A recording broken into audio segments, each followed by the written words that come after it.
And I just want to say this. There's people that accuse us. Who's ever heard this term cheap grace? I have. Oh, you preach cheap grace. Let me tell you something. The blood of Christ is not cheap. The blood of Christ is not cheap. How dare anybody say such a thing about the Lord? Oh, you preach cheap grace. He gave everything for me.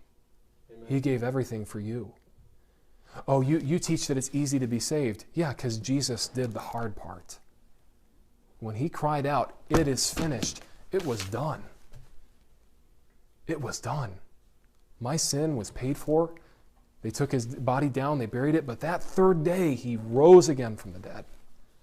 And that's a historical fact. I'm so thankful. I am so thankful. And the blood of Christ, it's not cheap. People say, oh, you're cheapening the grace of Christ. You're cheapening the blood of Christ by telling somebody that it's just believe and receive. You're cheapening the blood of Christ by adding your works in and cheapening his grace and cheapening his sacrifice. If Paul came to me and said, Matt, I want to offer you $1 million, I say, no, I'll come up with the 999,000 and you can just give me the dollar. What I've done is I've just cheapened your sacrifice. I've cheapened your gift.